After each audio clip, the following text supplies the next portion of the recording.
Blog Talk Radio.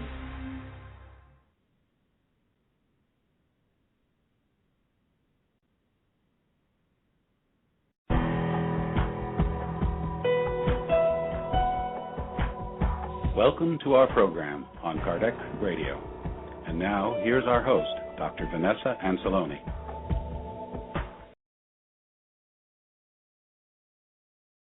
Welcome, dear listener, to Kardec Radio. Today we are here to talk about the autism and self-obsession.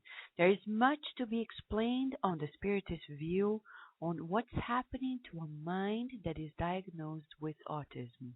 But we need to remember, our listeners, that no label whatsoever is definite. So whatever science says, we need to remind ourselves that science is still in progress. So if you by any chance or means were diagnosed with autism, or your child were diagnosed with autism, we would recommend that you really take a serious spiritual approach to deal with it, because there is much on the spiritual side of it that can be very helpful, and not necessarily we will only keep ourselves through the biological part of it only and solely. Chico Xavier himself, in one of the books that was published regarding his special moments, the name of the book is Under the Avocado Tree, that was written by Carlos Bacelli. The meetings that Chico Xavier had with the public under the avocado tree, it was quite interesting. There was a particular moment in which Chico Xavier himself talks about autism. He talks about the fact that there is much about a soul that is interested, spiritually speaking, so many things elsewhere and is not fully present here. He even talks about himself, saying, I could be autistic because I also have my mind solely or sometimes deeply rooted in the spiritual realm, and I have to push myself to often bring my interest to the material life. If you want to read the full excerpt on what we're saying, Chico Xavier's own experience, you just go to the previous issue of the Spiritist magazine at thespiritistmagazine.com. It's issue 21. The cover is Victor Hugo, and there you're going to read exactly Chico Xavier's description on autism. And remember, the Spiritist magazine is free online for you. If you want the PDF, we have it available on our website, thespiritistmagazine.com. But if you want to have your own printout copy, all you have to do, go to our website, thespiritistmagazine.com, and print on demand. HP MagCloud, our partner, is going to send to your home your very Spiritist magazine. It's worthwhile ordering yours because the magazine is really, really beautiful. So you can read more about this very passage on Chico Xavier and autism and his tips for parents regarding autism in that very issue. Today, we have a full talk on the topic of autism, bridging it up with self-obsession. There's much to learn, but this show is not only about that. We have Marco Magalhães talking about the beauty of formation of a nation when we talk about the July 4th, when we had our special program. He put together a beautiful segment in that regard. Kirsten de Mello is going to talk about moral development, followed by Luis Sergio Marotta, who is going to give us something that is quite unique. He interviewed a man, a scholar in Spiritism, who has been researching the historical features on the book 2,000 years ago by Emmanuel through Chico Xavier. It's something not to miss. And at the very end, John DeRosa and Steve Shepard read for us questions 114 to 127 of the Spirit's book. We hope you enjoyed the whole program, and if you have questions, just write to us at kardecradio@gmail.com. If you have suggestions, we are also open. Remember, Kardec Radio is here really to nourish your soul. After the break, autism and obsession. Chapter 6. Keep your optimism.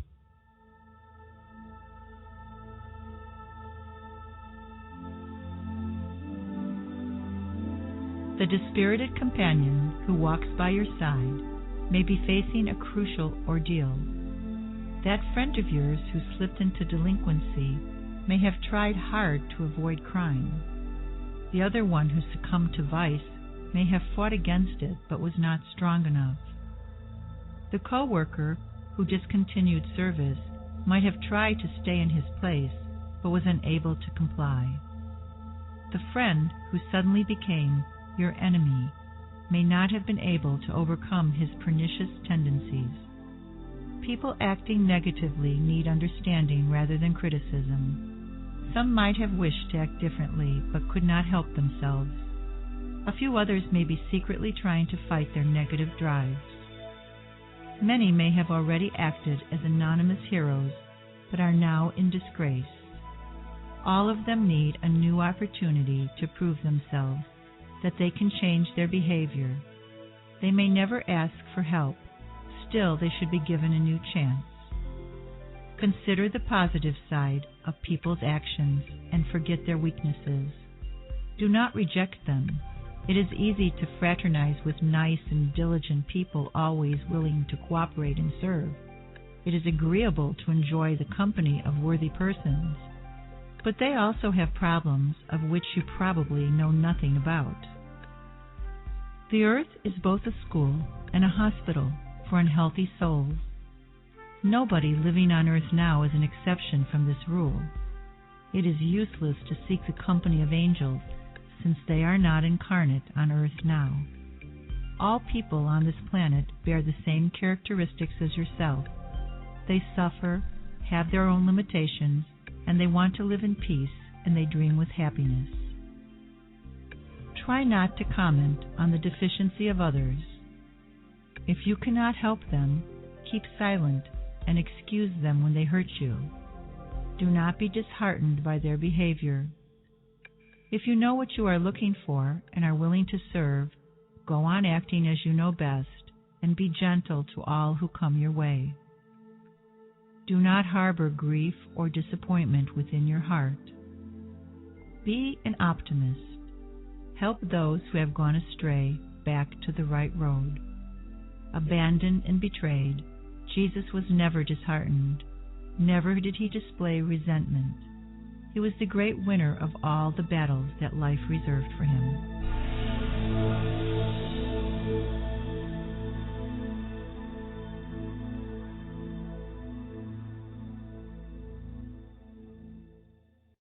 We will return to our program after these messages. Available for purchase the book, This Obsession, psychographed by the medium Francisco Cândido Xavier. In this book, the spirit André Luiz recruits new groups of workers of goodness whose intent is to aid in the readjustment of those no longer in the physical plane. Learn more by purchasing your copy at www.sgny.org. Kardec Radio, live every Saturday at 11 a.m. Nourish your soul with Kardec Radio.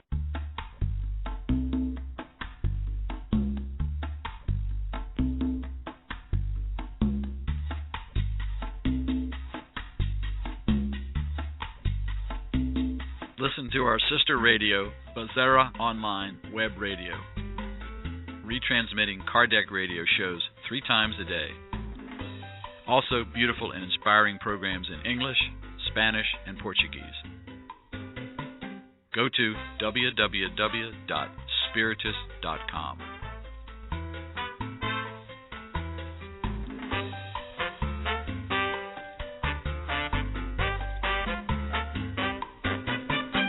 And now we return to our program.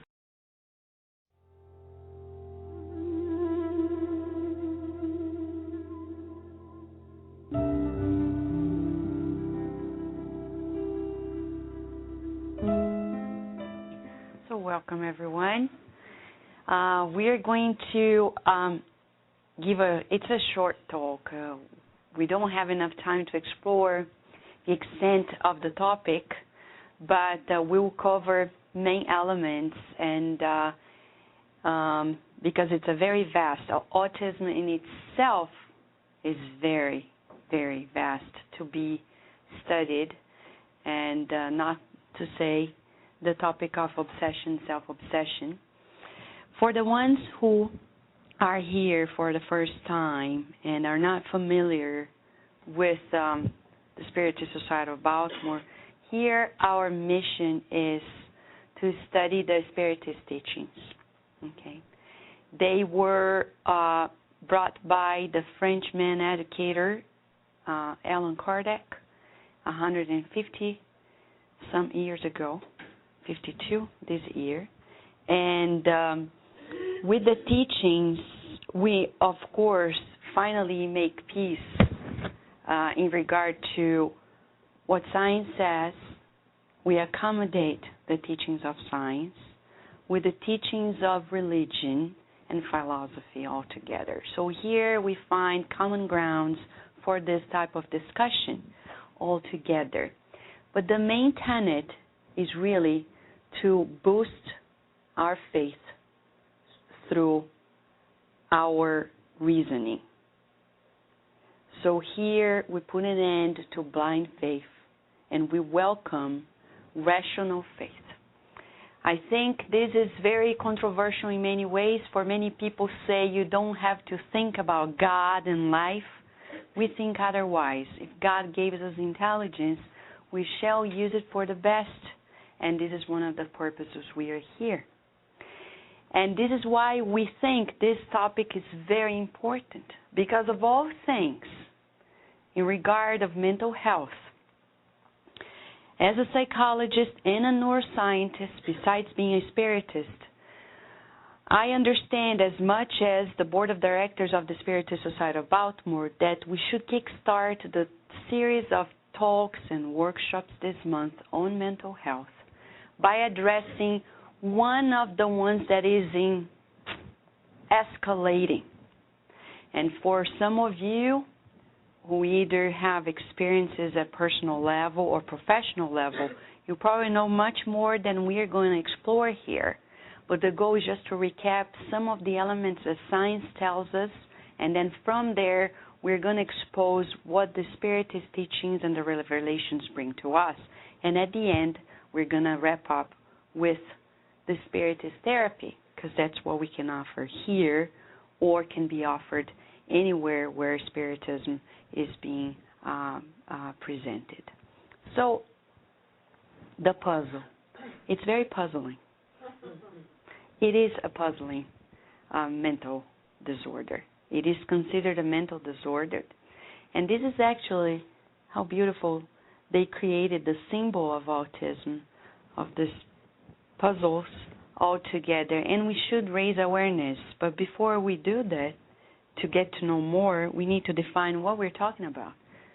Autism is so vast, but the main definition is it's a very complex and it's a developmental disability that typically appears in the first 3 years of life and affects a person's ability not only to communicate but to interact with others. So we're talking about emotional/social impairments, if we could say it this way. This is the least we can translate into the understanding of autism. And the main thing is to understand that the reason why we should pay closer attention to this disorder is because in 2007, a year and a half ago almost, we got to know that it's escalating to this level. 1 in 150 American children.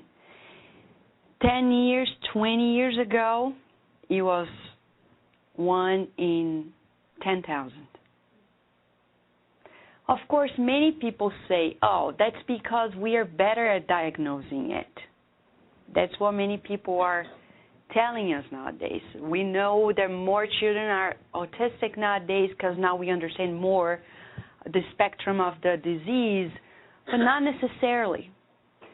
And Spiritism would actually say that not necessarily that's the reason why. It's actually escalating. There are underlying reasons that probably psychology, medicine, sciences overall cannot respond, but Spiritism can. And mostly happens in boys. So the rate in boys is even more dramatic. 1 in less than 100 boys will be diagnosed with autism. But the sad part of it is that most of them will be diagnosed at an age where when it becomes more difficult, because parents have a hard time. They are not aware of this. And that's the reason why each one of us should be more fully aware, not only for our family, but to help one another and to help the ones in our lives. So autism, as we said, happens more in boys than girls, and we have spiritual answers for that as well. This is we have here in Maryland, you see in Bethesda, the Autism Society of America. There are several organizations, from the National Institute of Mental Health in Washington, D.C., to several national and local organizations that are raising awareness. And here's some information. Actually, January was the month of autism awareness. And here are some of the characteristics. They may come together or separated. But, for example, autistic children usually avoid eye contact. So then we say, maybe we're autistic. Maybe we are at different levels and we don't know, because socially we shouldn't avoid. We should always skip contact with the people who are engaging. They echoes words or phrases, and someone says, how are you doing? They repeat, how are you doing? That may happen as well. They maybe have difficulties interacting with others, as you can see in the picture. Others, they have some type of obsessive behavior. And you see, like, some boys, they like to align the toys in some way, okay? And in an obsessive, compulsive way. Others, they have inappropriate attachments to objects, for example, or difficulty in expressing needs and gestures. They need something, and it's right there, like they have a glass of water in front of them, they are thirsty, they don't pick it up and drink. And sometimes parents need to pay attention, say, what is the matter? And they have somewhat a difficulty in addressing their own needs. May not want, to be caressed or cuddled. It's the emotional disability expressed there. Sometimes they express insensitivity to pain. Sometimes they prefer to be alone at times that they shouldn't be alone. Like here, let's say right here and now, we're all together, and then suddenly they outcast themselves. They prefer to be alone, isolated. You see, we're talking about symptoms that should be never diagnosed by our own selves. It's a combination of all of them, okay? But as we often hear the psychologists saying, we may have some of these autistic traits inside of all of us. And I always wonder if in more evolved planets, that's going to disappear, very likely. Okay, so we're not saying that there are some people like trying to label anybody, but just identifying elements and many other behaviors, characteristics that would help us understand that this child is suffering from these developmental impairments. Many people ask, what are the physical causes? We could stand here for the rest of many hours taking many scientific studies that reported possibilities. But the reason why this happens till now is unknown. There are many things that are pointed out, but still there is no something set in stone saying this is the reason why, physically speaking. So that's why I decided we're not going to talk about them, because this is for the physicians to take care of. We know, at least at the brain level, besides genes and everything else that people can report, in the brain, of the many structures that may be involved in autistic disorders, for the emotional component is this very structure that we call the amygdala. The amygdala, it's like an olive-shaped structure, mostly related with our emotional modulation, and there are reports pointing to the direction that this is one of the structures in the brain that is not healthily activated, let's say this way. But still, it's unknown. There's a big question mark in regard to that. And because it's escalating, people are feeling like we have something to do, okay? There are parents nowadays, they already know if they give proper nutrition to these children, they may, bend some of the impairments that happen with the disorder. Actually, many types of therapy. So we would certainly recommend that to have the therapists, the doctors involved in addressing it. But we are here now going to devote the rest of our conversation to the spiritual part of it. Because we know, for we are here, we already know, that when the first cell before we reincarnate is conceived, there is life connected to that cell. And that's where our journey begins. Because many parents who have autistic children, they feel guilty. They think, I gave them my gene, and that's when the worst thing happens. I've seen marriages that are destroyed because they can't live with that. And usually, fathers are the ones that run away first because they can't take it. They can't face. It's not a feminist talk, but it's a fact that usually the fathers are the ones who can't stand facing a scenario that somewhat they feel guilty for. But here you're going to see, parents shouldn't blame themselves because there is a bigger plan. And actually, the soul that is there, reincarnated, has somewhat chosen that story. How? How we're going to address this? The other day we were talking in a study session about the possibility, as many physicists that already say, that there are many universes, parallel universes in this creation, okay? And for the ones who only see 3 dimensions, to understand things at 4th, 5th, 6th, 7th, 10th dimension is really overwhelming. But we are now going to exercise trying to see the story of our lives from the perspective of immortality. So we're going to raise ourselves above this life, because it's going to be quite impossible to understand this journey if we stick our vision with one life alone. People will ask, how can somebody choose to be autistic? In one single life perspective, I agree, it is impossible. But if we raise ourselves above the one life view, if we raise ourselves to understand that we are immortal beings who have lived before and will live to endless time, then we'll begin to grasp God's view about ourselves. We're not going to try to be God, but we'll exercise the intelligence that God gave us to understand what is this one life experience in so many.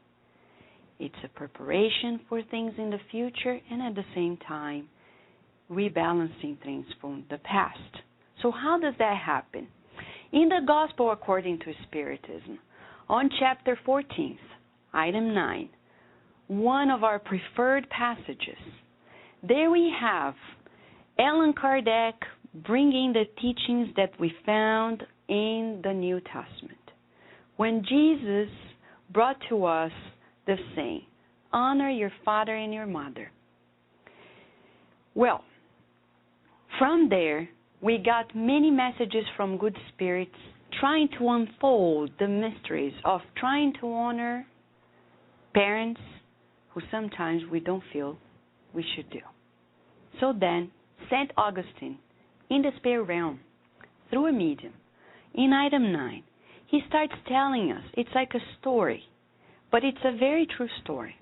He says, what about those people who in their lives, they decided to take shortcuts? Shortcuts sometimes that were labeled as crimes. Crimes that when they crossed over to the spirit realm, either they were victims or they were the very villains of the story. They were the very people who, if they were villains, they repented. And if they were the victims, some, not many, still in our planet, they feel enraged with the people that made them suffer on earth. And he says, what happens to them?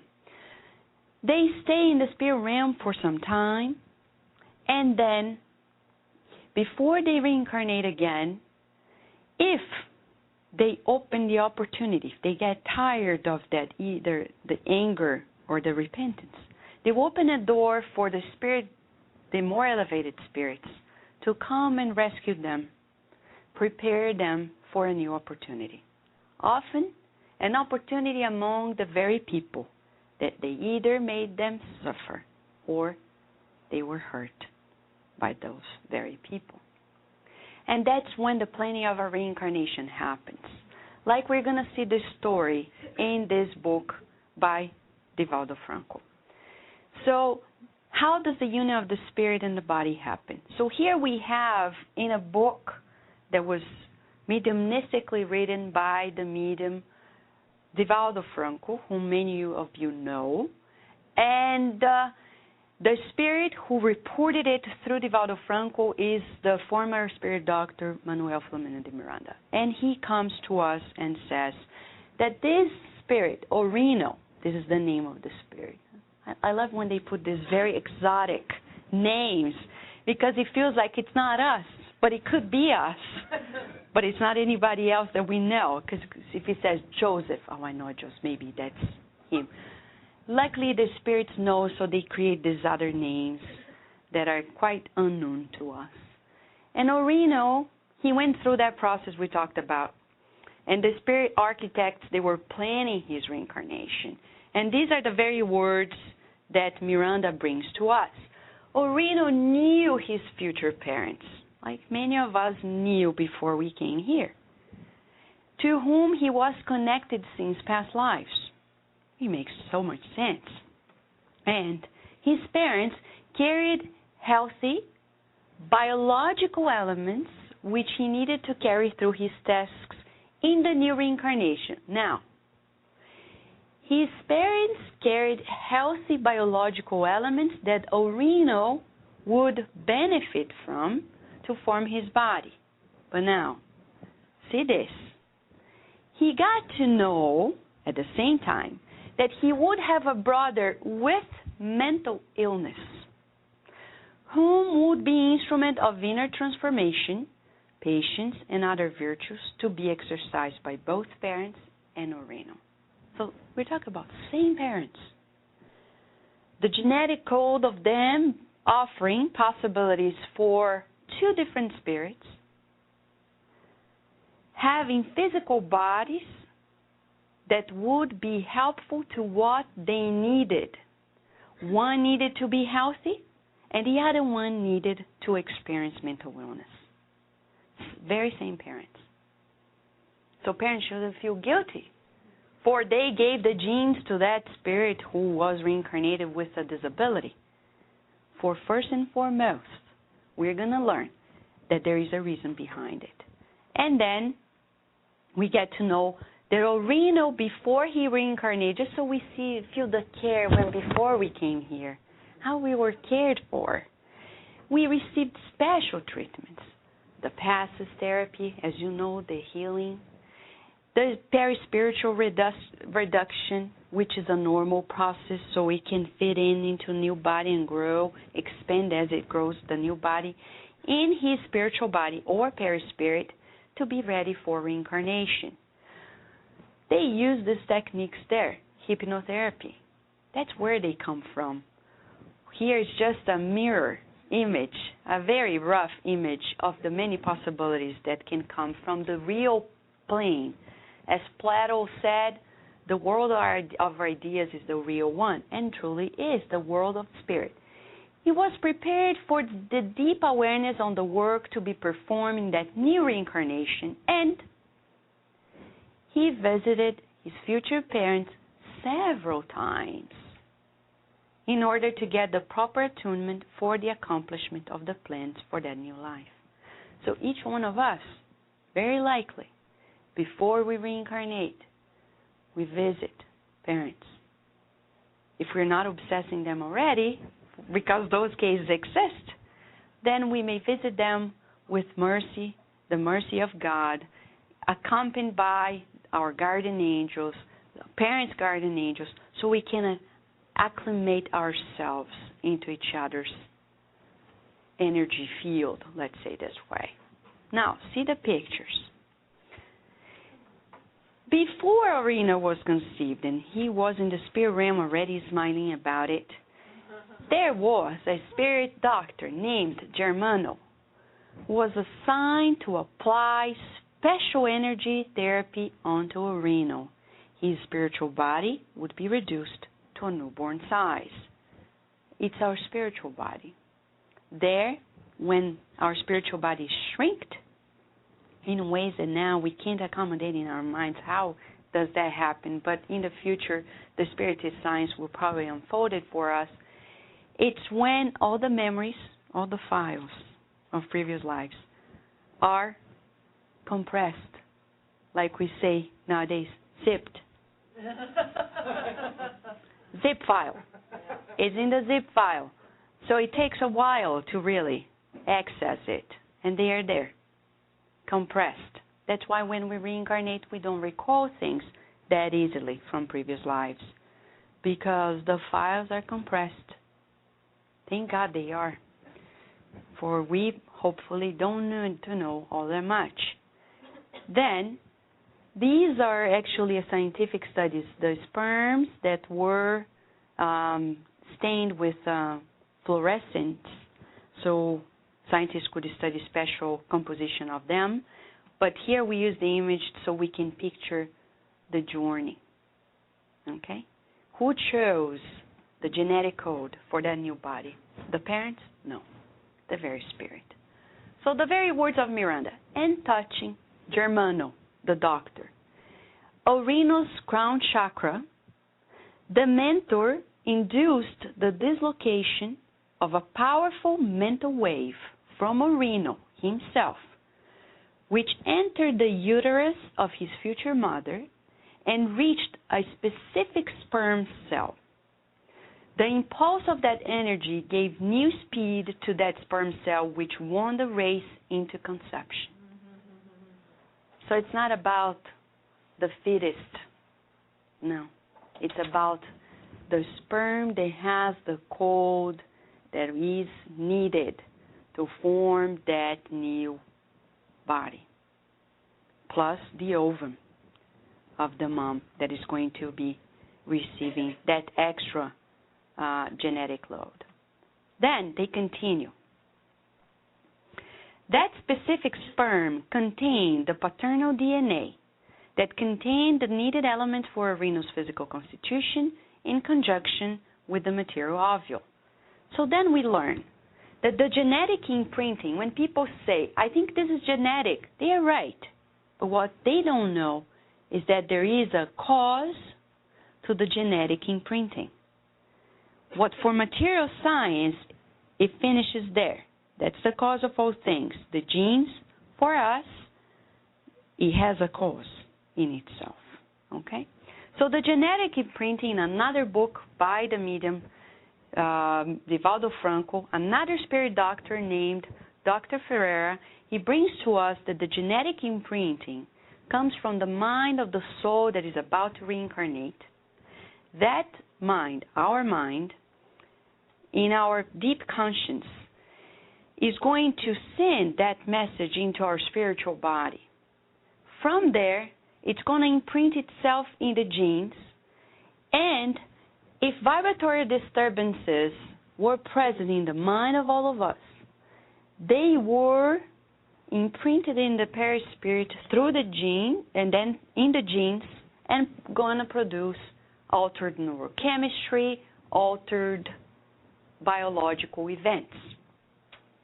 So we are the sole responsible for our physical outcome. Okay? But the other day, someone was asking me about autism, and then she said, but Vanessa, what about environmental conditions? They are triggering what we call the genotype. If I have in my genotype the possibility, the potential to develop schizophrenia, it may or may not be developed into what I call my phenotype, which is what's going to come out as my appearance. Appearance in traits, biological appearance, so on and so forth. So we're talking about environmental cues actually triggering something that genetically is already in predisposition. Still, that person is not a victim. No one is.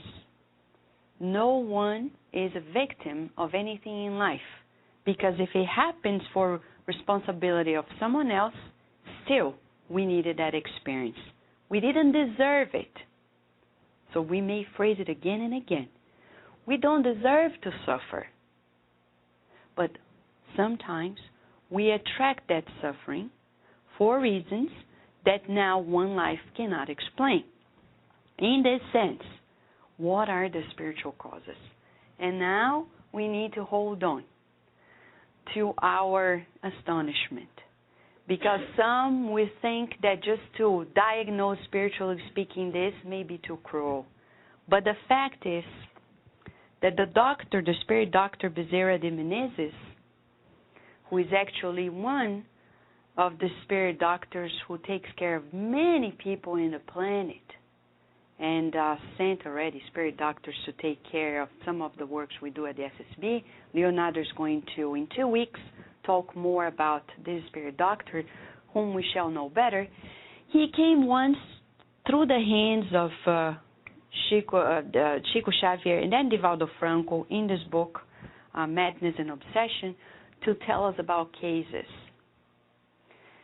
And he says, in regard to autism, it's kind of a temporary protection from the autistic person's enraged victims and the memories of unhealthy choices in the past. What does that mean? Okay, I'll put a pause here. Ask a question. Question for all of us. We may not answer it out loud, but inside of our minds. What is the likelihood? Because we know evil doesn't exist. It's simply the absence of goodness. That's what it is. It's like darkness doesn't exist. Physics tells us that darkness is simply the absence of light. So light exists, darkness is simply the absence. So knowing that we are in this progress, this infinite progress, what is the likelihood that in previous lives we did only good things, knowing that we're still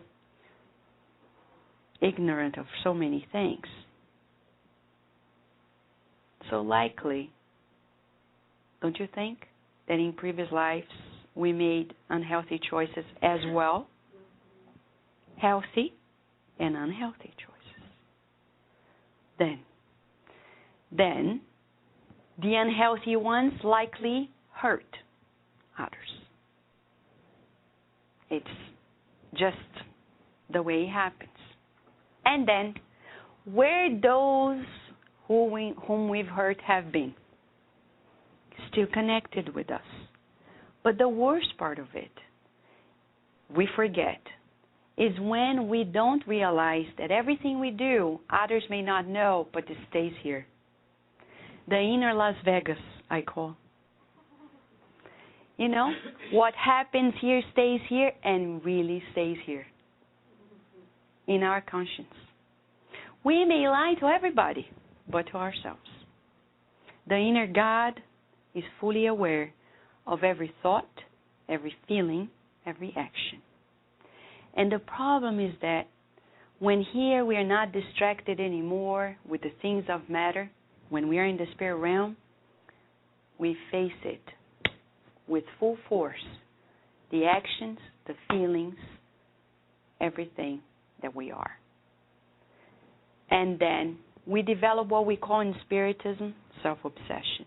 Self-obsession is when we have this negative, persistent negative thought about ourselves. And then you may say, oh my gosh, I already have it. Because sometimes we don't think we're capable of certain things. That's self-obsession. If we have that in a persistent manner, I'm not able, I'm not capable, I'm not good enough, I don't deserve to have a good company in my life, I don't deserve this, well, that's named self-obsession in Spiritism. Spiritism as a science has these technical terms, and this is one of them. So then, these spirits who committed outrageous actions that hurt many, they will have developed this self-obsession and will, in a way, develop what we call autism. See, we're not labeling here. We're just trying to understand. And it's inevitable that we discuss here this possibility. And for those who are still skeptical, we ask, where are those people who come, for example, and make huge crimes? They create wars, and this is not in a political way. We're just saying any type of war. Maybe a small war, maybe a big war. Wars in families, creating discord. People who commit suicide, usually the people who commit suicide is because someone pushed them as well to that edge. They are co-responsible. Where are those people? They vanish from the universe or the universes? No. They will come back. And they better, because we need each other to balance ourselves. They will come back. How are they going to come back? If they are now fully aware of everything that they have done. So the journey of finding new balance has 3 steps, Spiritism says. One step is repentance. Not this repentance that we learned with the church like years ago, that we're going to punish ourselves. No, it's the awareness. It was wrong. I missed the mark. There are no sins nor sinners. There's just an unhealthy choice. And there it was. Missed the mark. So I am aware. Say, wrong. But from there on, the journey is a little tough. Because from there is another step, which we call, in Spiritism we use this word that is very unknown to the common English speaker, expiation. I will translate in some other words that are more common. Atonement. So we atone. In itself, when we realize that something was off, we suffer automatically. We feel like, it hurts inside of us. We feel ashamed. It hurts our pride. From that step onwards, experiencing that consequent suffering that comes with the awareness that we missed the mark, we reach a third step, which is reparation. We need to repair. How?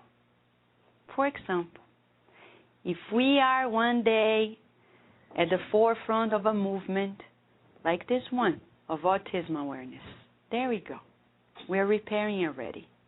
If we're a scientist that is helping trying to find a cure, we're repairing already. Probably those were already at the third step of a journey that began lives ago.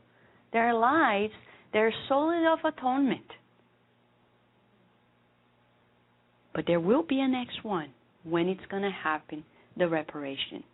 There are lives that are already repairing by helping the very child that has autism. It's a way to repair already, to help someone else. Thanks to God, there are many ways of repairing. But the fact is that in autism, the spirits revealed that usually that soul, aware of how many times they missed the mark, they get into a new reincarnation and develop this developmental mental disorder that is a way for them. It's a temporary protection because they are trying to run away from their own sad memories. That's why they're far away. And they are also disguised in a new body. Mercy of God. So the ones whom they hurt cannot find them temporarily. That happens as well. A case for us, Anderson's case. In this book by Dr. Bezerra, he tells us about Anderson as a spirit who was the typical case of autism. And as Dr. Bezerra says, we're technically before they are big. It was a vigorous case of self-obsession. Someone who was deeply feeling guilty about things he did in the past. The parents, through the eyes of the parents, they couldn't tell because he didn't express that guilt. But to the eyes of the spirit guardian angels, the spirit mentors, it was clear. They could see the mental patterns, the thoughts, and everything. And they recognized, they diagnosed self-obsession. So now you have the cues already of how we can boost the treatment, where it is. Then, inner guilt, in Anderson's case, was due to the criminal actions he made in previous lives.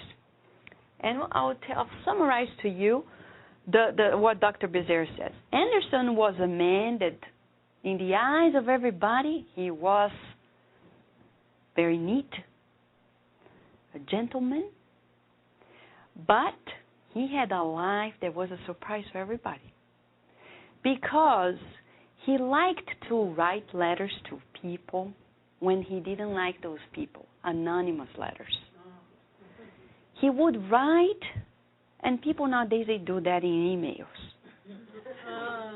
Worse, because letters could be lost, they couldn't. But now email is like right there. If you open the inbox, you have to read it. And then, very disturbing as they were, they created a lot of discord. Not only that, but he had friends, at least they thought he was their friends, and he envied, he couldn't, because in his promiscuous life, he couldn't find someone to be his partner. And he never settled with anyone. So he envied this couple, whom were his friends. And what did he do? Because he had this envy inside of him. He started writing anonymous letters to the couple. To the woman, telling that her husband was betraying her, cheating on her. Writing to the man, saying anonymously that the wife was cheating on him. At a time when this was a big dishonor for many people, especially for men. Nowadays it's more common, right? Not saying it's right, but it's like, oh, okay, I was cheating. Next. And then next relationship. But At that time, it was a big dishonor. So the man was so feeling this excruciating pain. The couple never talked to each other about the letters. They believed them. And that's, again, when communication between couples really puts things downhill. They never talked to each other. He thought the letters were true because he was very assertive. He had a gift. He was using his intelligence to do things that were not proper. So Anderson, in a way, convinced them in such a way that the husband decided to kill himself. He didn't want people to know that his wife was cheating on him. Well, things didn't stop there, Dr. Bezerra says. It didn't stop there. You see, society didn't know why he killed himself. She would never disclose it. And for her, the woman, she thought he did that because he was ashamed of coming true to her and saying he was betraying her. So she fell in deep depression and died. You know, depression can be as pathological and can drive us crazy. And he didn't stop there. And funny enough, he kept pretending he was friends of the wife before she died. And she knew everything he was doing. He didn't stop there. He fell in love with a lady, but the lady didn't like him. And he was frustrated, especially when he got to know that she received this marriage proposal by another guy who loved her very much and was reciprocated in his love. But he was not happy. Anderson was not happy about it. So again he goes, writing the infamous letter to the future husband, telling terrible things, as if he were, but he didn't sign it, was anonymous, a boyfriend that she had, and the boyfriend, you know, and telling all the things that happened to them. So he disgraced her life. The fiancé didn't want to dispute the veracity of the letters. So what did he do? He left her before the wedding. And then she fell in depression, locked herself in the bedroom, never left, didn't want to eat, died. So here we have at least 3 of Anderson's victims. But think about it. Maybe this case is very extreme for us, but often the spirit mentors tell us, do you think people suffer in this world because they're living a very straight life? Maybe they're trying this life, but many of them still lie, still slander people. Still, I see nowadays in businesses, people want to go home and say, I want to find harmony. But at work, they deceive people. They lie to each other. They create discord among colleagues. How can I go home and find happiness if I am already creating unhappiness around? So it's very unlikely that this is going to happen. And when it mounts to these cases, this level, then for ambition, people may kill. For pride, they may lie and deceive and steal and rob. Where does it all say? Here, I know, we all know. These are truths that are not easy to digest. But we need to face it for our own benefit. For the sooner that we realize it, we can help one another and go to the next level. So I asked this question to Divaldo Franco, getting to know more of the spiritual roots of autism, in an interview that is going to be published in the next issue of the Spiritist magazine in April. So I asked, why does it happen more often in boys than in girls? I think the answer is it's of deep psychology, because it tells us about the masculine inside of all of us, because it's not a chauvinistic answer. The spirits answered the following: despots, violent people, the ones who engender wars and other conflicts are typically coming from the male gender. Usually the violence inside of us comes from our male characteristics. When Carl Gustav Jung talks about the yin and yang, the animus inside of all of us, then we realize that the ones that create wars, discord, conflicts are that part of us. And that's the reason why more boys than girls get to face autism. With more wars happening in the world throughout the many decades, where are those spirits going to reincarnate? And how? So it's a blessed opportunity. It's a blessed opportunity. It's a temporary condition to really rebalance the spiritual body of that person. And then the treatment comes in this last moments of our conversation here. As Dr. Becerra, this is his picture, he says the spiritist psychotherapy allied to the modern healing techniques will definitely contribute to change humankind's mental chart. So we would say going to doctors, therapists, and treat it is a must, but then we can add the spiritist techniques to boost the mental health of autistic children and young adults or adults. And this is one of the success stories of the spiritist therapy that we found in the spiritist psychiatric hospitals. It's the only place where we find psychiatric hospitals being run by spiritist organizations. All and every psychiatric hospitals in Brazil are run by spiritist organizations. They combine the medical treatment with the spiritist technique. Hopefully one day it's going to happen in the U.S. and elsewhere. So Raphael was one of these boys who had autism. Besides all that medicine could tell, this doctor who reported it, he's a spiritist, he's a psychiatrist, and he reported in this book put together by the Brazilian Association of Spiritist Medical Doctors that when they gave the passes therapy, the mentor said that the autism in his case, in Raphael's case, was due to lack of vital energy, ectoplasm, what we call.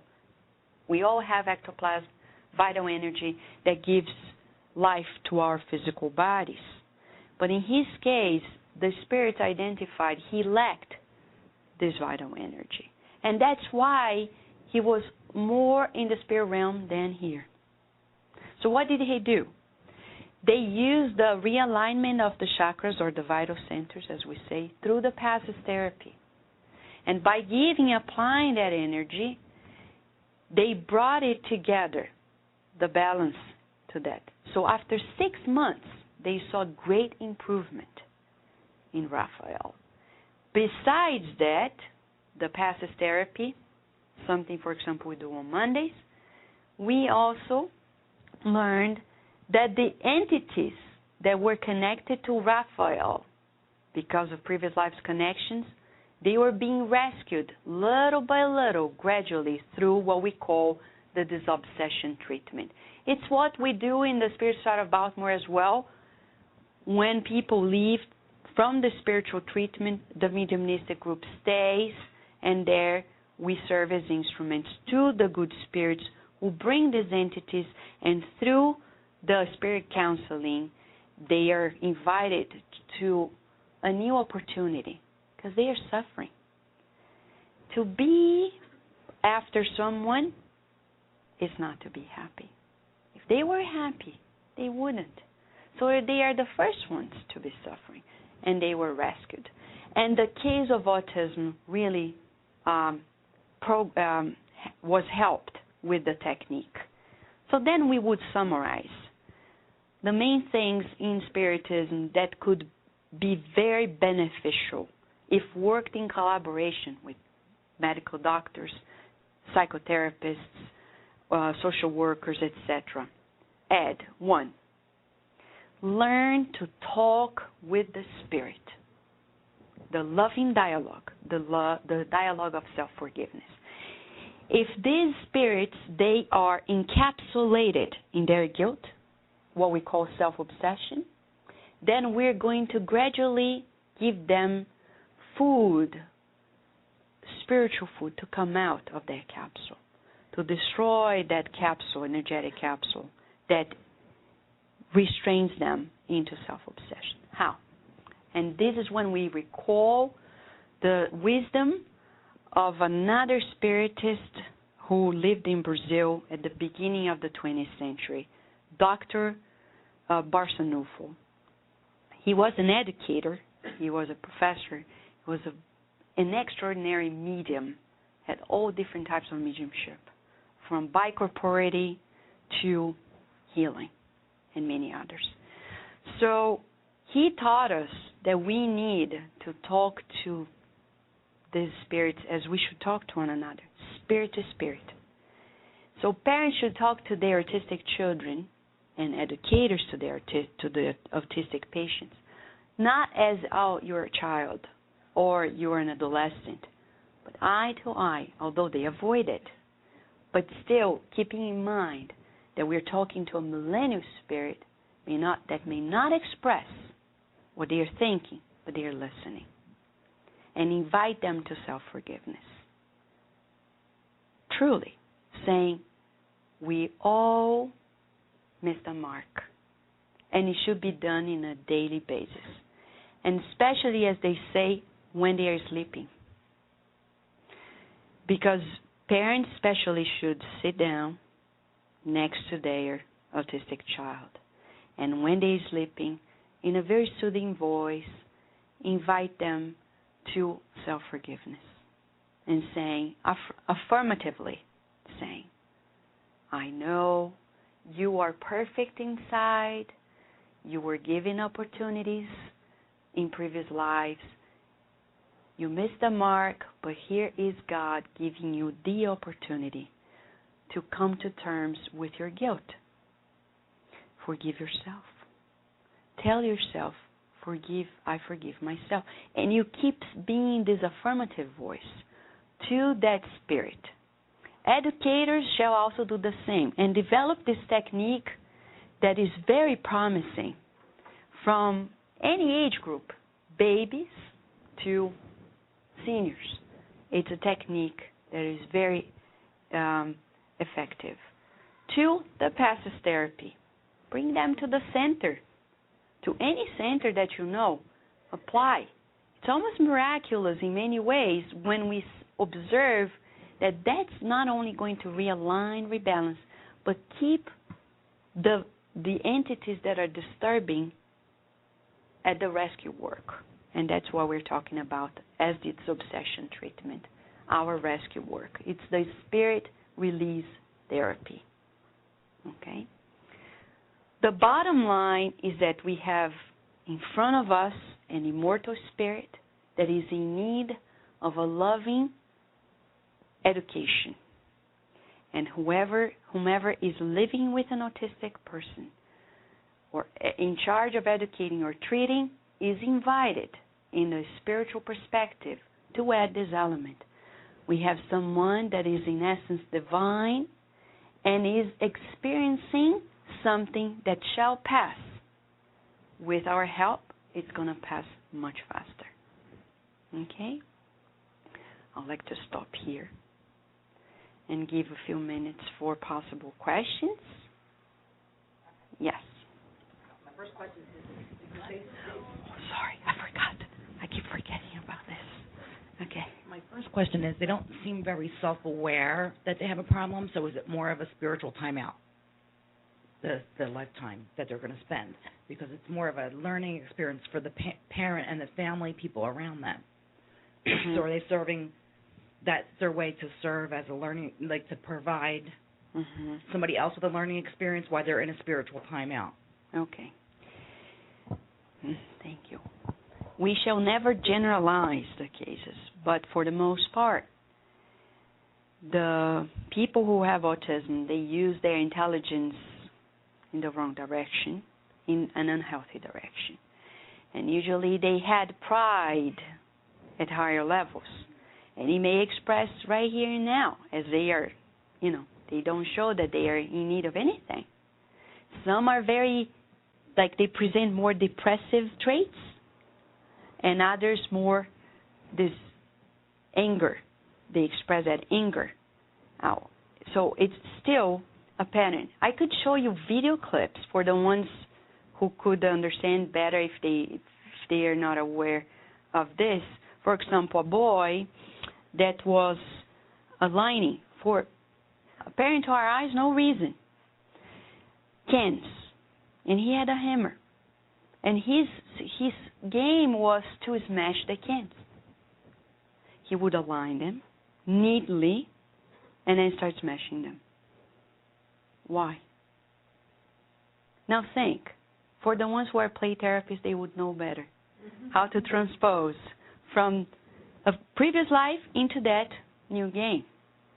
So they're still, remember, the sad memories from previous lives are sometimes still very vivid to them, and they may be hypnotized sometimes. The parents cannot see, but the screen is right in front of them, inside of their conscience. So, in a way, they are in this timeout, but we need to help them come out of this running away process of themselves. Okay? Someone else has another question that you'd like to have addressed? Is the loving dialogue applicable for any other mental illness, or even for a parent to guide their child? You know, the loving dialogue, when they are sleeping and you talk to them. Loving parents who know of this, apply it. They do apply it. And it really works. I know some parents don't know of the technique. That's why they don't do. But once they do, they can do. And we don't need to be a parent. We can be a brother or sister. And be kind and soothing. And sometimes don't need to say a whole dialogue, but just saying one affirmation. You are a child of God. Think about the power in these very words. To feel that we are children of God. It's not trivial. To feel that we are a child of God has so many implications. It can change the course of our decisions. Okay? I'm just curious, with the increase in autism, is it any way related to the fact that we may be thinking we're entering a shift on this planet where we're going to increase our vibration and be of a more positive nature? That this is like a cleansing of old souls to get them ready? Very good. That's the other part. I didn't tell the whole story because you read more in the interview with Divaldo Franco in the magazine. You know, the International Spiritist Council puts a lot of effort and money into this magazine. We needed to market it because it's a beautiful work. So there you read exactly what Paula mentioned to us. So to recap, in other words, everyone evolves in the universe or universes, planets as well. Because if we evolve, the planet does as well. Planet Earth is clearly in a transition right now. And it's a transition that people they think like 2012, everything's going to be rosy. No. We have major things happening that will better each and every year, but it's not going to be a regenerated planet all of a sudden in a few more years.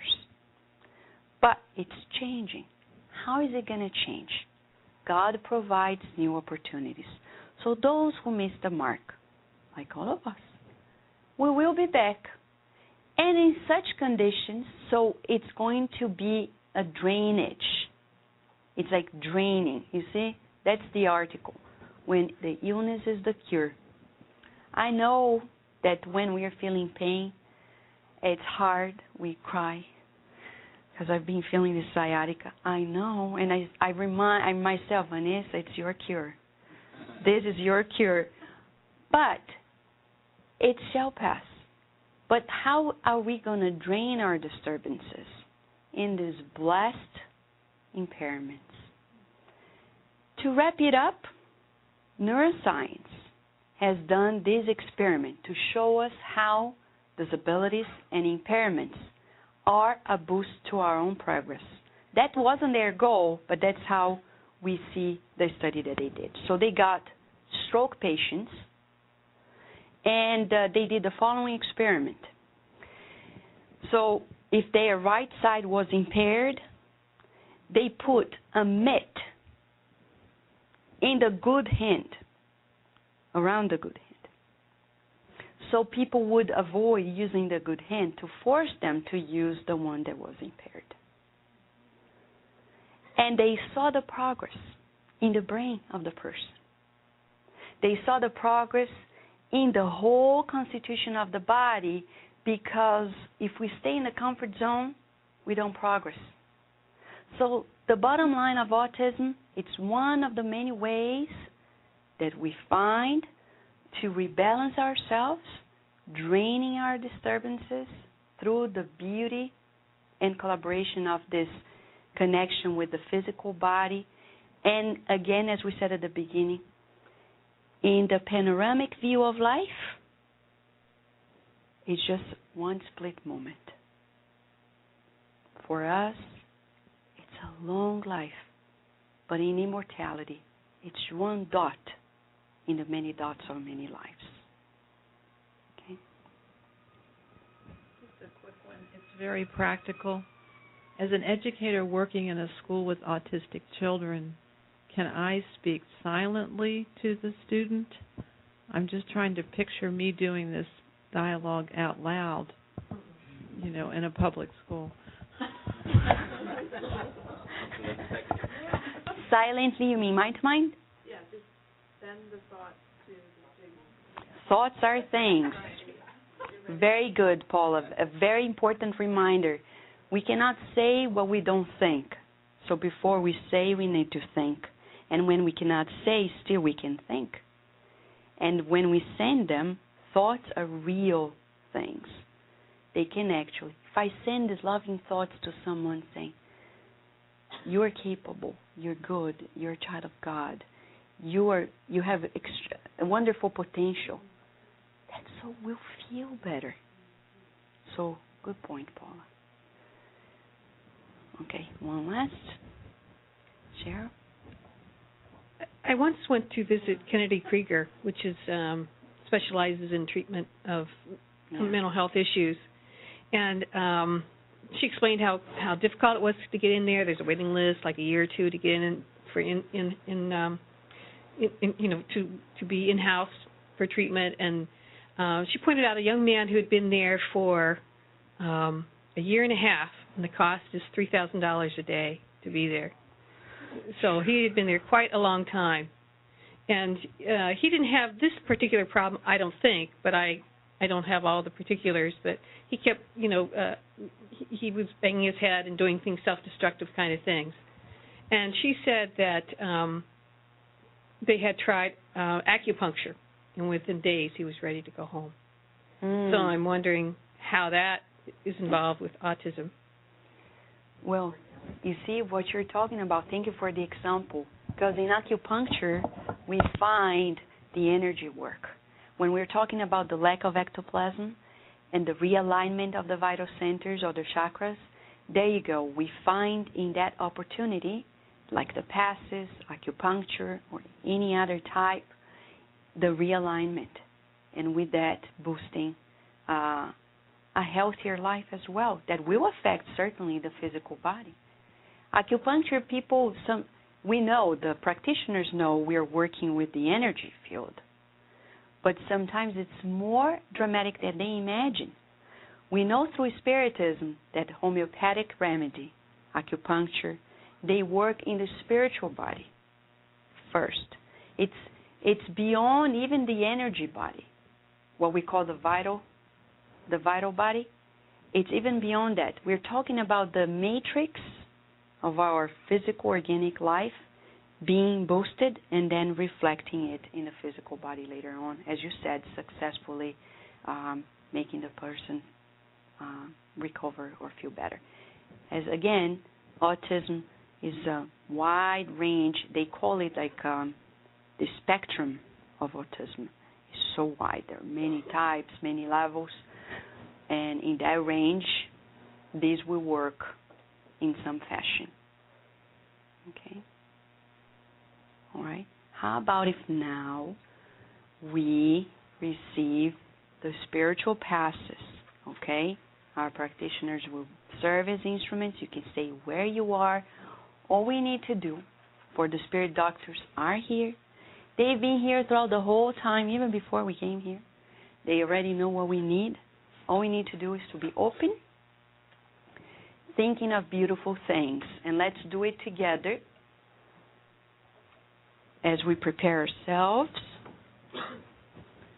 And they shall bless the water. We'll drink at the end as well.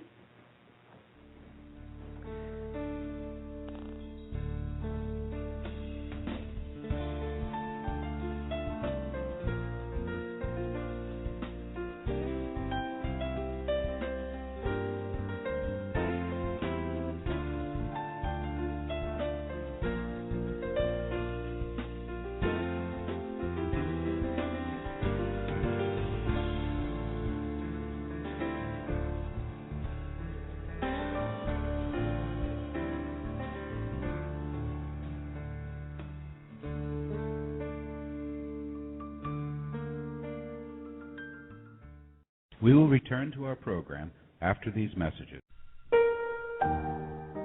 Come and listen to our CD, Unfolding Our Spiritual Nature, Path of Harmony, by Dr. Raul Teixeira. The CD has questions and answers on euthanasia, suicide, pain relief, past life therapy, prayer and better attunement, law and affinity, the spirit world, raising our thoughts, and much more. You can purchase the CD by visiting SSB Online Bookstore at www.ssbaltimore.org.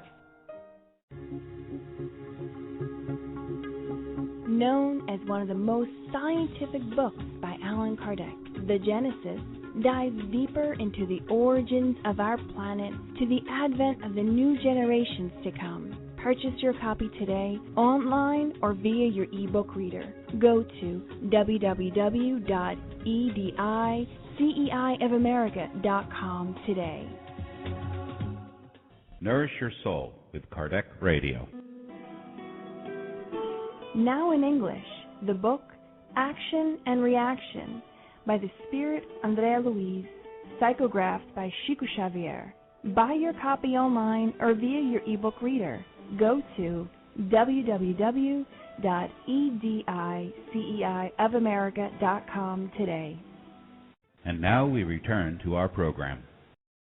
We will return to our program after these messages. Spiritist Network, your gateway to on-demand Spiritist videos. www.spiritistnetwork.com. Hello, dear Kardec Radio listener. This is Marco Magalhães, and welcome to this special segment on the 4th of July, when we're celebrating the 2nd anniversary of Kardec Radio. During these past years, we've been talking about different topics related to our daily routine and how Spiritism can help us understand a lot of things that happen in our lives. Today, in this special date, we're going to analyze the spiritual perspective, the development of our society, the formation of a nation, and how the spiritual world plays an essential role in all the mechanisms, in all the planning that goes before a country or a nation is formed.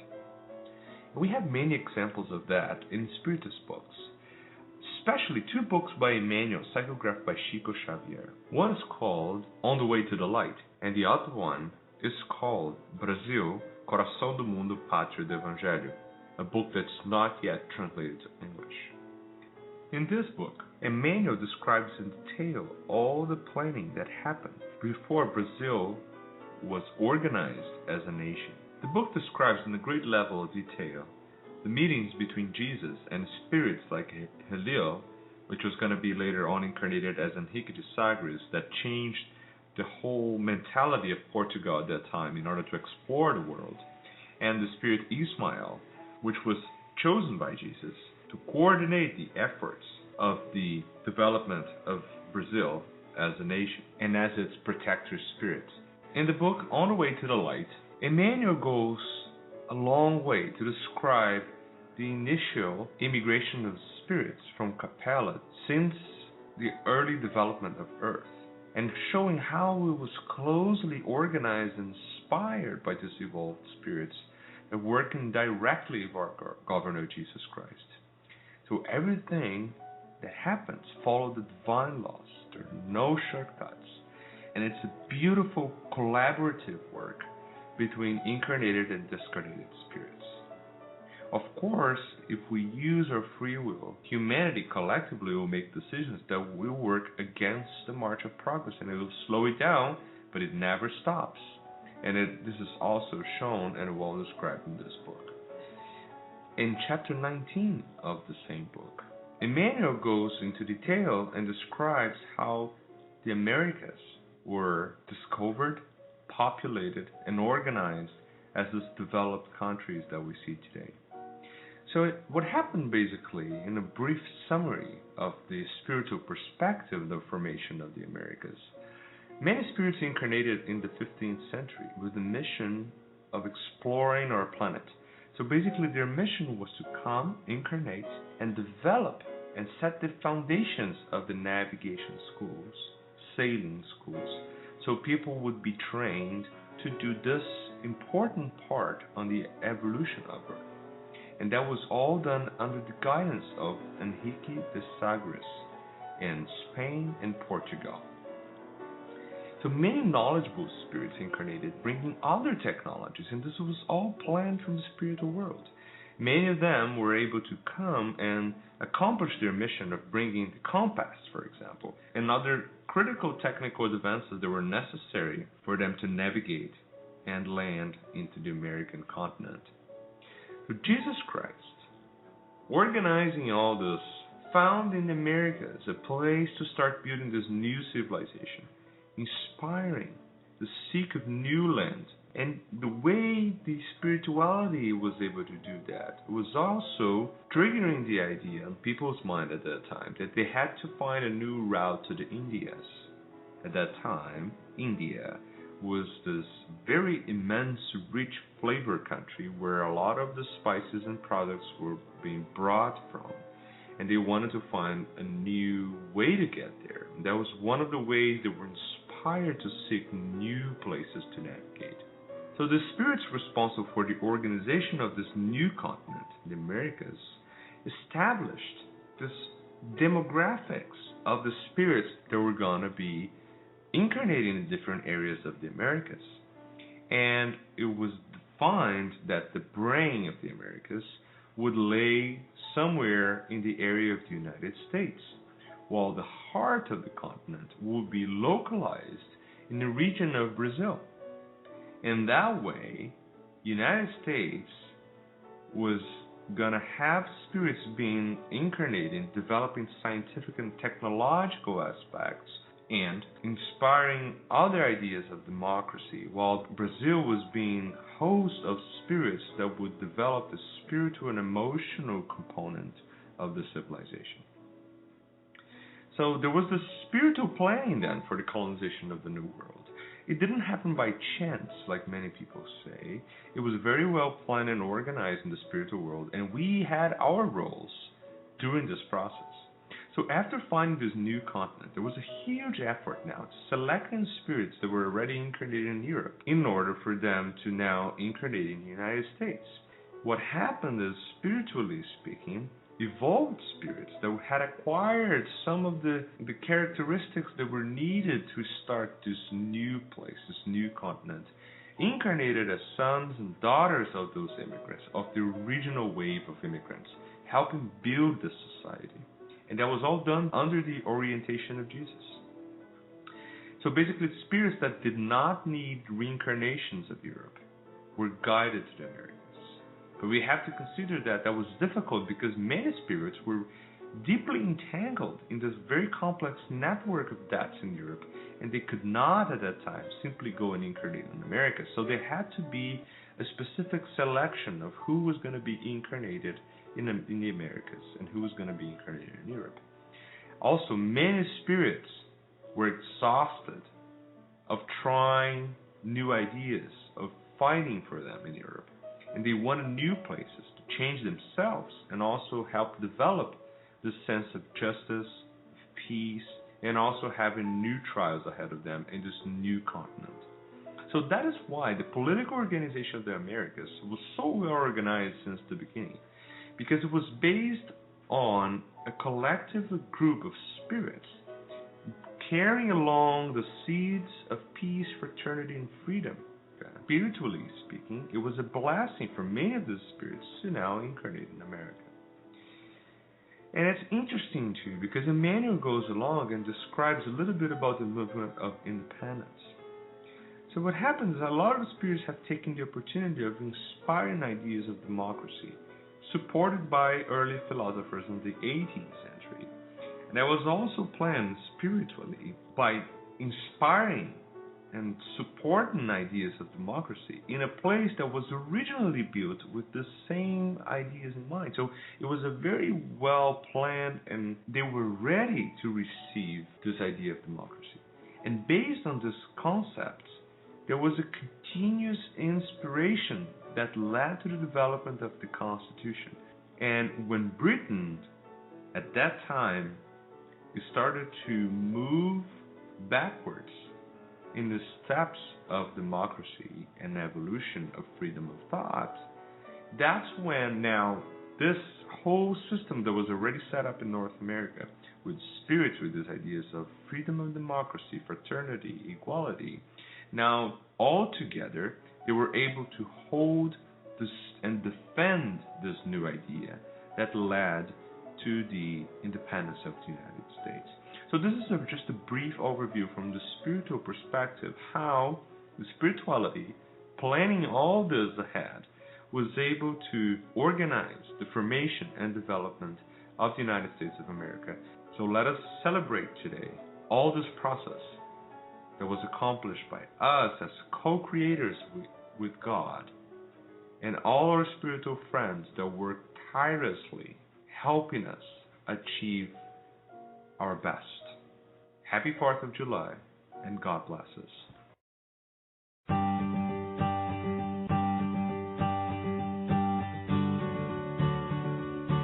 Hello, dear Kardec Radio listeners, and welcome back to the Spiritist Moment. Have you ever found yourself asking the question, why in a civilized country, in an advanced civilization, why are there still these people that come about that are barbaric, that commit great acts of cruelty? Well, this very question was actually posed in the Spirit's book, Part 3 specifically, under the Divine Natural Laws, specifically the Law of Destruction, questions 755 and 756. Even at the time of Kardec, this question was on the minds of people. Specifically, question 755, and we quote, "Why is it that in the most advanced civilizations there are individuals who are at times as cruel as barbarians?"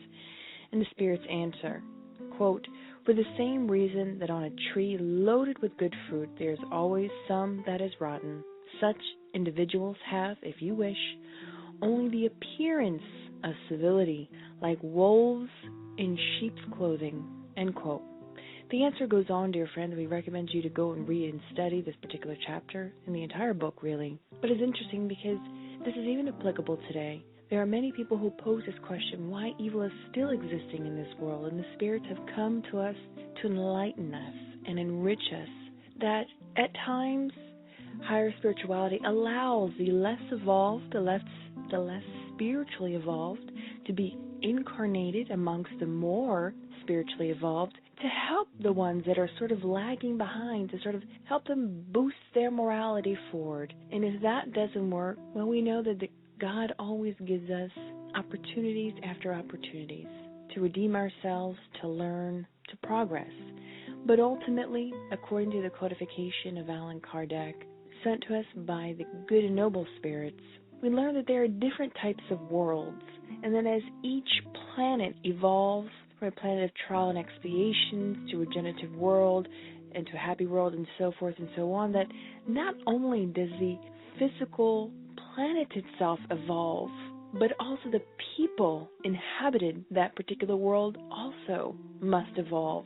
So if a planet is already evolving to such a state and the people on it are already progressing forward, but there are still some that are straggling behind, the good spirits tell us, don't worry, they will be taken to a different location with a different envelope to continue their process of education. So, dear friends, it is the responsibility of each one of us to do the very best we can, to look at ourselves first, to do these inner reflections.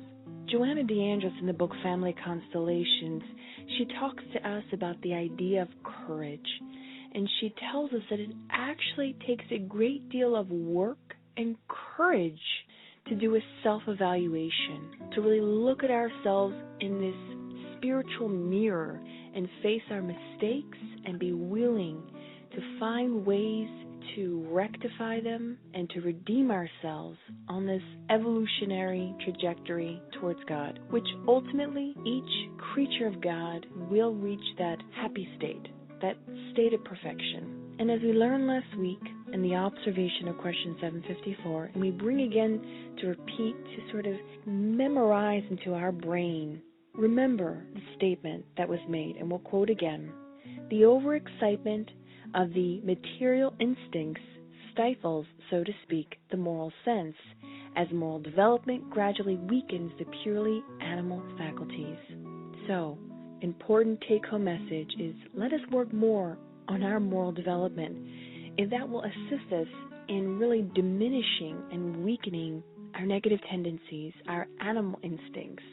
Friends, let us reflect about this, and let us take this very seriously, that we have the capability within our hands today to start fresh, to start new, to leave behind old habits, and with a strong desire to push forward ahead despite any discouragement. We know that God calls us to this, and He has specifically given us a spirit guide or guardian angel, whichever term you wish to use, to assist us in this process. Dear friends, we wish you many blessings, and we encourage you to go read and study and begin your new journey today.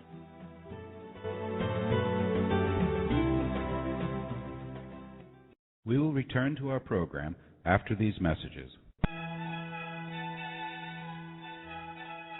Would you like to liberate yourself from your life struggles or to find inner balance? The Inner Journey CD has 3 beautiful visualizations that will help you bring harmony to your life. As Joanna DeAngeli tells us to, live in a way that you leave enlightening footprints in your pathway as if they were stars pointing out the pathway to happiness. To find this CD, go to the bookstore on the Spiritist Society of Baltimore webpage, www.ssbaltimore.org. That is www.ssbaltimore.org, and start your inner journey today. Nourish Your Soul with Kardec Radio.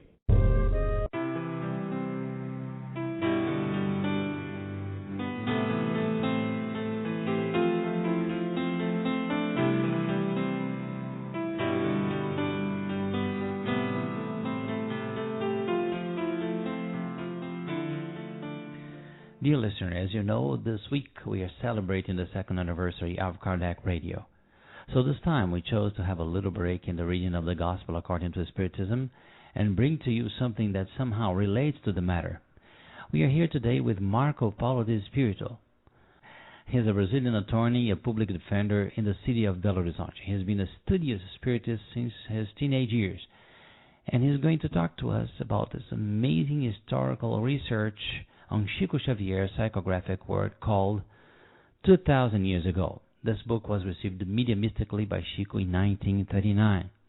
Well, at first, as it's in the shape of a historical novel, although the story is fascinating and enriched with a very high standard Portuguese, many people back then in the last century did not expect the facts narrated in the book to have such a close link with historical events themselves.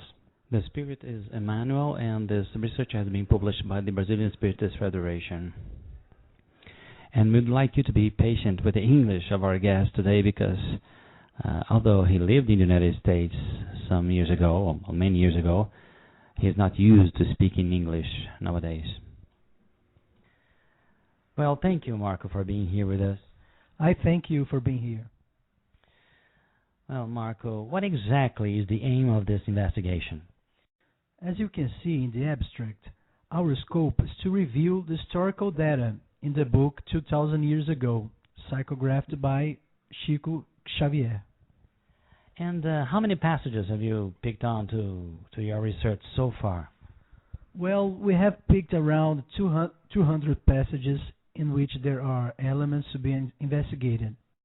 But out of these 200 passages, we've already found what would be the confirmation of around the whole 200. Wow, that's really amazing. And how many out of these 200 do you think you can highlight as being really outstanding? In my personal opinion, I think we could sort out about 90 findings. My goodness. So, could you give us a short example of one of them? The one I published in the magazine, which is on a passage about the sale of a young Jewish slave. It reveals rules for the sale of slaves in the ancient Rome. Oh, that's very nice. Can you give us more details about that? Yes. As we can see in this particular passage, it shows the sale of this young Jewish slave and its context showing rules of ancient Rome which exactly matches the reality.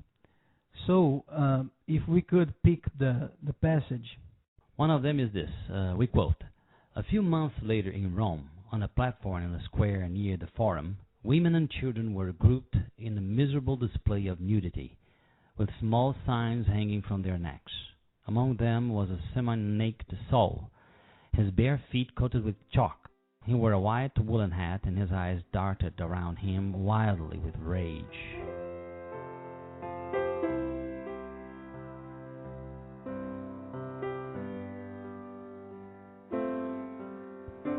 So this particular excerpt shows some historical topics, which is very intriguing, because at first sight, it seems it's unlikely to be true. But if we study this passage particularly, you can understand that, as we could check in historical books, the slaves were really displayed in nudity.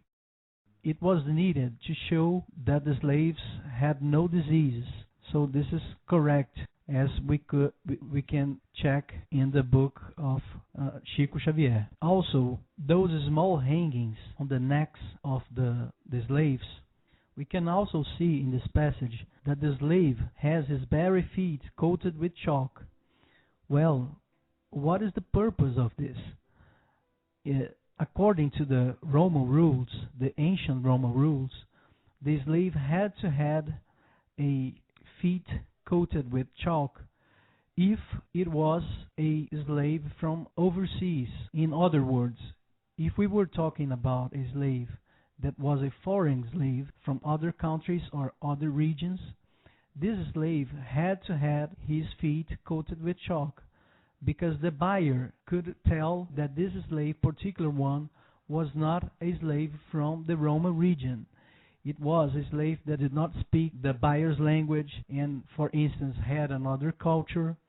So this was a particular rule. What really surprised us to see it is a rule that matches the reality of the Roman history. Yes, this is one of the details that he has found in so many, and that really Chico Xavier was unable to access this kind of knowledge, because there was no public library in the place where he lived. There were no private libraries available with this kind of knowledge. Not to say all those ingredients that today people can access through the internet and new researches that didn't exist at the time Chico Xavier received that book. This book was written and published in the rural Brazil of 1939.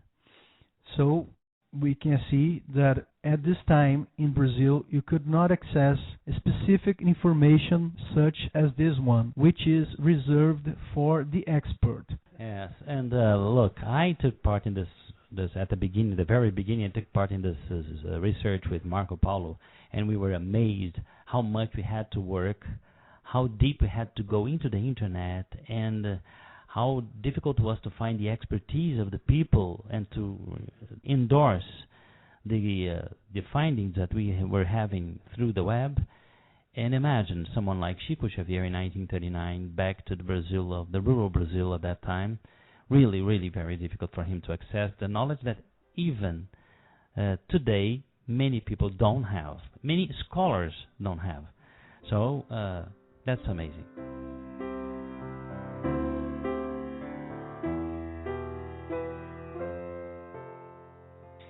There is another passage in which the spiritual author states, we quote, "In imperial Rome, certain hours were reserved for the movement of patrician palanquins and pedestrians. The noisy traffic of coaches and the rude cries of their drivers had resumed.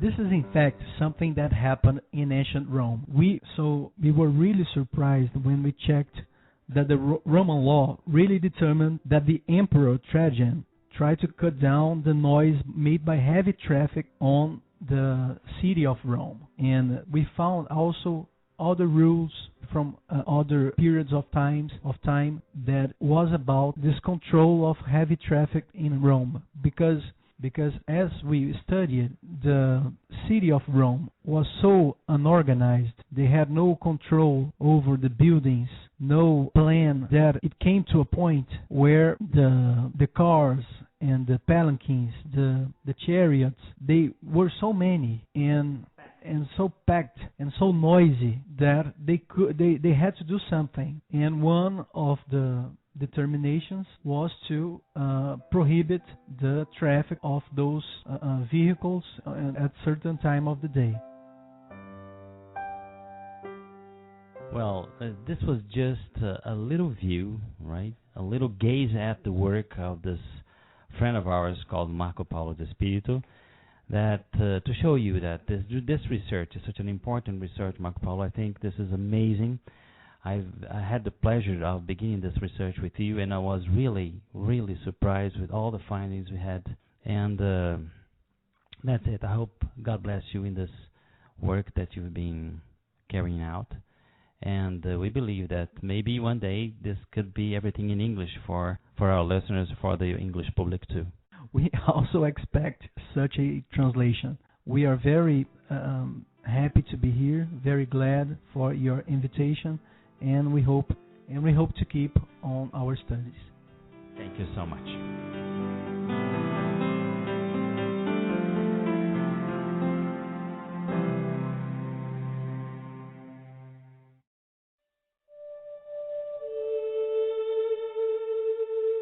The following partial recording is taken from the Spirits book by Allan Kardec.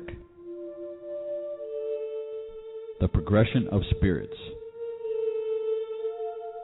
Question 114. Are spirits good or evil by nature, or may they seek to improve themselves? They may improve themselves, and as they do so, they pass from a lower order to a higher one. Question 115. Have some spirits been created good and others evil? God has created all spirits simple and ignorant, that is, without knowledge. God has given each of them a mission. It is aimed at enlightening them and progressively leading them towards perfection through knowledge of the truth in order to draw them near to God. In that perfection, they will find eternal bliss without any troubles. Spirits acquire knowledge by experiencing the trials that God has imposed on them. Some humbly accept these trials and thus arrive more quickly at their destiny, whereas others cannot endure them without complaining.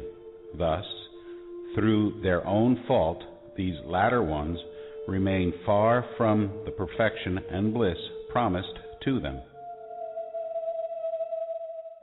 Sub-question 115. Then are all spirits at their origin ignorant and inexperienced like children, who gradually acquire the knowledge they lack by passing through the different phases of human life? Yes, that is an accurate comparison. How much children improve depends on their behavior. Rebellious children remain ignorant and imperfect. However, human life has an ending, whereas that of spirits extends to infinity. Question 116. Are there spirits who remain forever in the lower orders? No, all will become perfect. They change, albeit slowly, for as we once said, a just and merciful Father cannot banish his children forever. Do you think that God, who is so great, so good, and so just, could be worse than you yourselves? Question 117. Does it depend on spirits themselves to hasten their advancement towards perfection? Absolutely. The amount of time it takes them depends on the desire and submission to God's will. Doesn't a well-behaved child learn faster than one who is obstinate?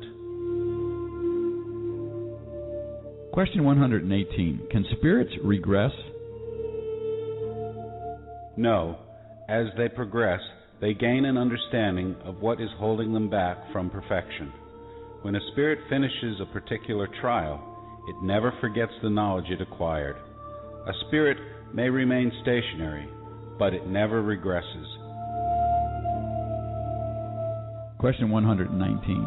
Could God exempt spirits from the trials that are required of them to reach the first order? If they had been created already perfect, they would not deserve to enjoy the benefits of that perfection. Where would the merit be without the struggle? Besides, inequity among them is necessary for their personalities to develop.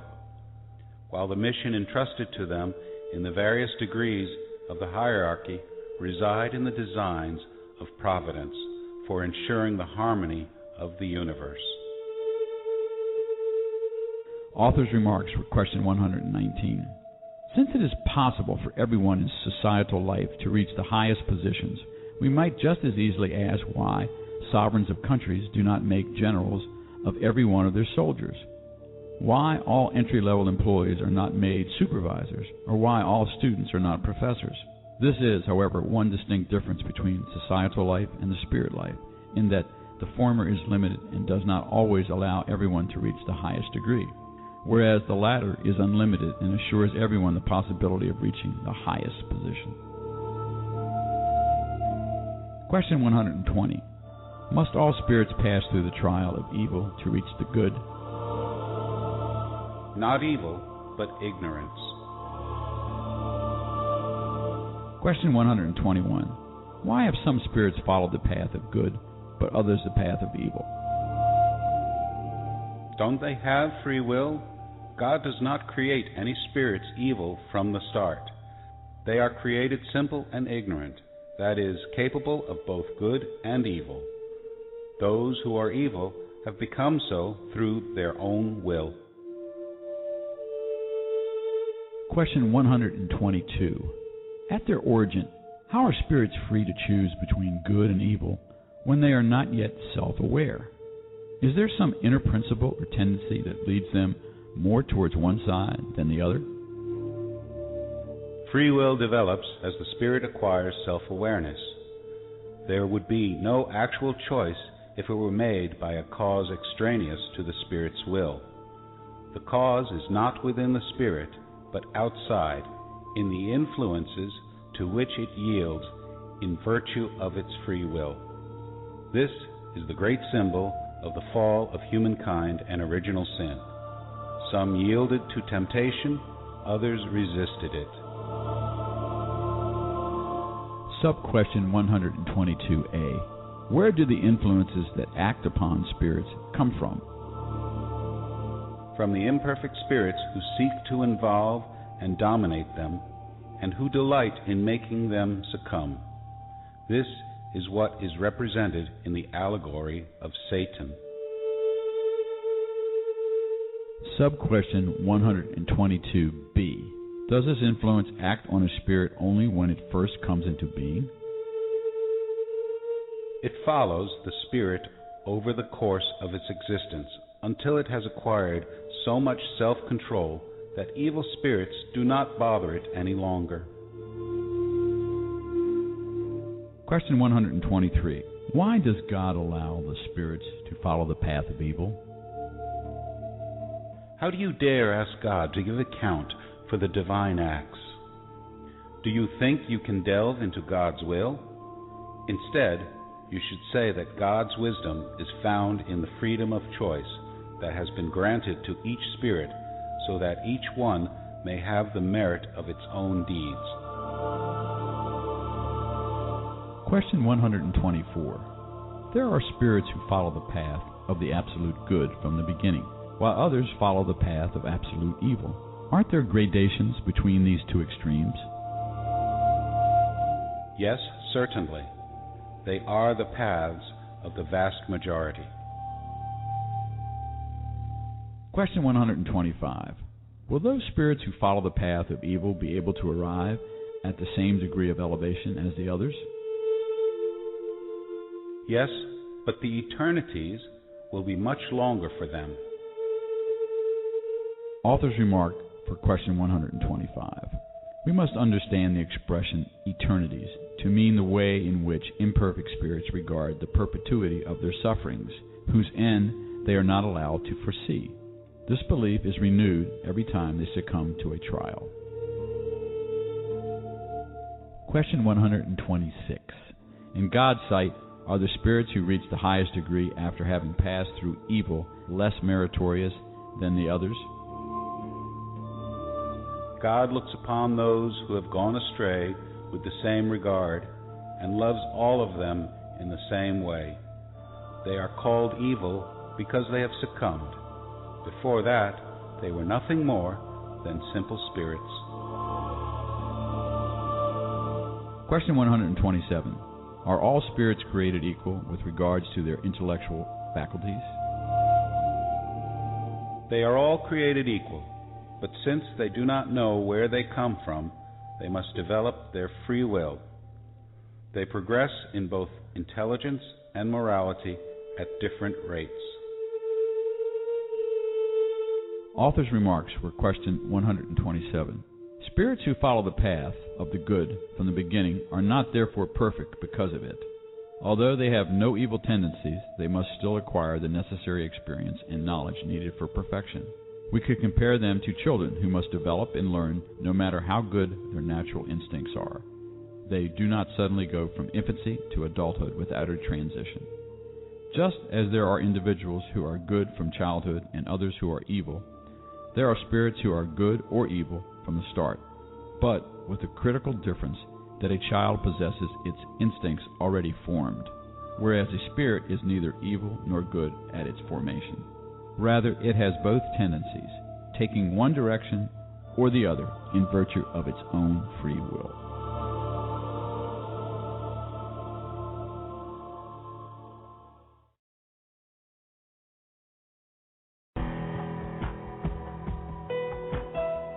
Thank you for listening to Kardec Radio, broadcasting live every Saturday morning at 11 a.m. Eastern Standard Time.